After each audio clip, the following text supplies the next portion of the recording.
Santa Monica. Yeah, I remember the day you told me it's over. Everything that rocks, CJ92, 7:15. Ladies and gentlemen, if you ever have a fire pit late at night and you need a guy to come tell stories, this would be the guy. Oh, man, this guy is the best. Christian Cadieux is his name. He is from Crime and Trauma Scene Cleaners. The website is crimescenecleaners.ca. We had him about a week and a half ago for our Ask Us segment. He was the guy telling us about the snowman, 5 feet tall, made of human feces. Which is lovely. And that's the kind of stuff you deal with every day. If you've seen Pulp Fiction, the character that Harvey Keitel plays, Winston Wolfe, the cleaner, this guy actually does this for a living. Real life Wolf. Christian, how are you? Yeah, how you doing? I'm doing well, guys. How are you? Now, you have to go into satanic houses and stuff where people have been doing rituals and putting pentagrams on the wall and drawing things with blood and all the rest of it. Yeah, that's definitely things that we do. Well, first of all, let me start off.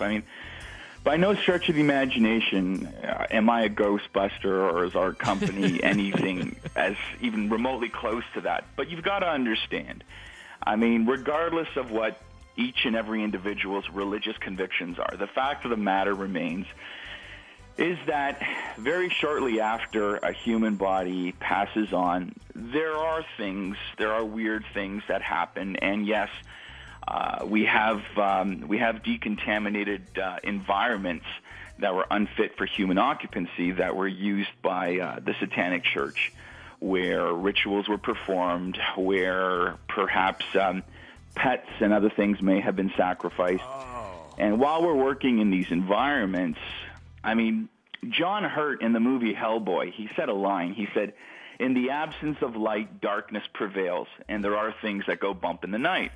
Well, we are there to bump right back, and it's the truth.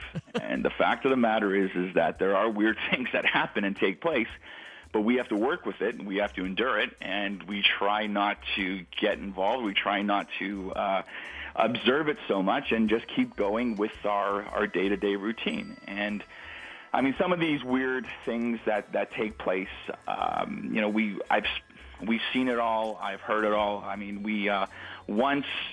Just for a joke, we decided to put a tape recorder in the attic of a house where an individual was decomposing for 6 months and was not found. And this particular individual was very big into the occult, was having seances, Ouija boards, tarot cards, all types of items that we were throwing out and disposing of. And on the tape recorder, on one particular room where there was a lot of activity, we actually heard crystal clear.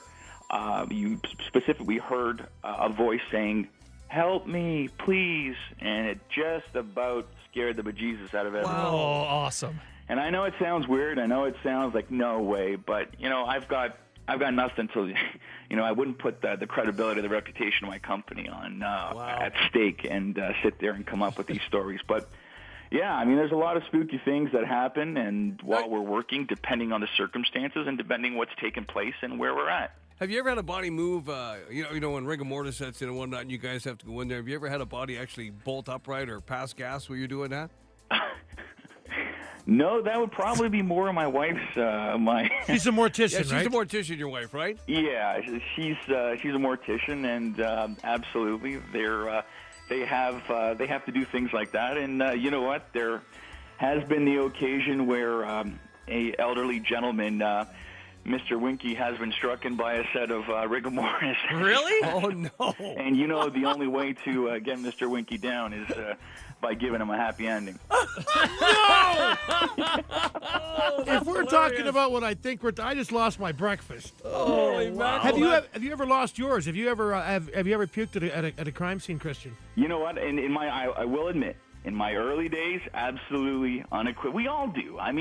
Anyone who doesn't puke at a crime scene, then they're inhuman. It's impossible. We've all done it in our early career, at the beginning of our career.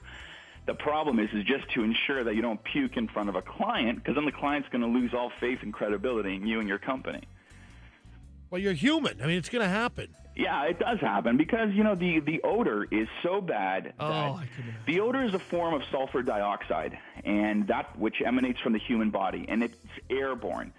And this particular odor will go through any suits that we're wearing because air is tenacious and it goes everywhere.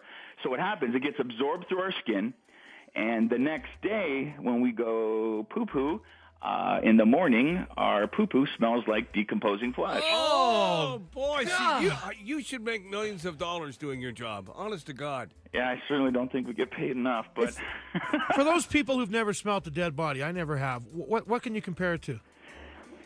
there's nothing in this world. And you know what? People will say that a dumpster or perhaps a junkyard, a dump, anything like that may be similar. The fact of the matter is that there is nothing in this world that is bad as a decomposing body. I don't care who you are. I don't care where you've been. Yep. The smell is absolutely through the roof because it's actually a sticky molecular substance. Oh. So I heard it goes everywhere. And so, I mean, wow. Anyone who works for my company, I mean, after work, we even have lemon. We cut lemons after we work a bad decomp, and before they go into their car, we'll take lemons and we'll use the half of the lemon and put it up and down our arms and our legs in order to cut the any type of the residue of the sulfur dioxide. Nobody knew. Yeah, the acidity of the lemon will actually cut it. So, like, you probably laugh at Febreze commercials. Probably just sit back and... Oh, yeah. I mean, you know what? Those guys make a lot of claims, but the fact is that there's nothing really that can take away the smell unless you treat it chemically and with different types and forms of equipment. I mean, I've got my own recipe. I can...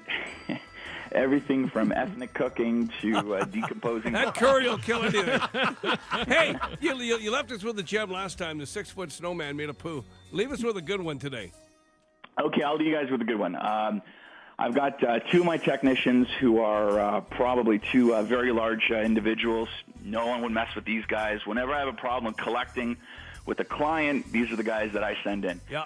But there was a situation where a body was undiscovered for a prolonged period of time, and the coroner who removed the body neglected to tell us that there was a 6-foot iguana which was actually feasting on the human body. Come on! No, it's the truth. Honest to God. So as we go in there, I've got two very large guys all suited up, and all they hear is hiss, hiss.